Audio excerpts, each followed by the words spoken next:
మనకు బయటికి రానిలా. మహిళలు కష్టపడి పనిచేస్తుంటే సోషల్ మీడియాలో పోస్టులు పెట్టారు, ట్రోల్ చేశారు, మహిళలను అవమానించే విధంగా మాట్లాడారు. అందుకే అన్ని గుర్తు పెట్టుకోవాలి. మనం మంచి రోజులు వచ్చేసినాయి, ఏదో మనం పని చేసుకుంటూ వెళ్తున్నాం అంటే రాబోయే రోజుల్లో చాలా ఇబ్బంది పడతాం. ఇది జాగ్రత్తగా ఉండాలి. ఒక మాజీ ముఖ్యమంత్రి ఒక మనిషిని పరామర్శించడానికి వెళ్తే ముగ్గురు చంపాడు, కారు కింద పడేసి చంపేశాడు. రెండో వ్యక్తి అక్కడికి వెళ్ళేటప్పుడు ఊపిరి ఆడలేక చనిపోయాడు. మూడో వ్యక్తి అంబులెన్స్ లో ఇరుక్కుపోయాడు ట్రాఫిక్ జామ్ తో.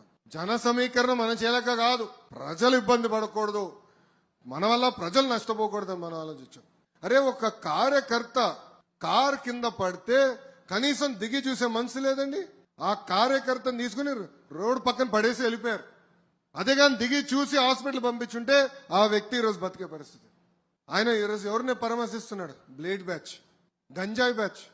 మన తెల్లానికి వెళ్ళింది ఎవరండి? గంజాయి బ్యాచ్. మీ నాన్నగారు ముఖ్యమంత్రిగా ఉన్నప్పుడే 164 మంది తెలుగుదేశం పార్టీ కార్యకర్తలను చంపేశారు. ఆనాడే భయపడలేదు. ఈయన రపరపకు భయపడతావా? ఏం మాడతాడు? బాబు గారిని బయటికి రాకుండా గేట్కే తాళం వేశాడు, ఆయన తాడు కట్టాడు, ఈయన మాడతాడు. అంటే చూడండి, ప్రతిపక్షంలోకి వచ్చినా కూడా మనుషులో మార్పు లేదు. నియోజకవర్గానికి వచ్చి గల ప్రధానంగా నెల్లూరు సిటీతో మంగళగిరి పోటీ పడుతుంది. No second thought. కానీ కష్టపడాలి, ఒక బాధ్యతగా పనిచేయాలి. ఇది మీ అందరికి ఎందుకు చెప్తున్నానంటే, కార్యకర్తలందరికీ ప్రత్యేకంగా ఎందుకు చెప్తున్నానంటే, మనందరం ఈరోజు రాజకీయాల్లోకి వచ్చామంటే ఒక మార్పు చేసినానికి వచ్చాం, ప్రజలకి సేవ చేసినానికి వచ్చాం.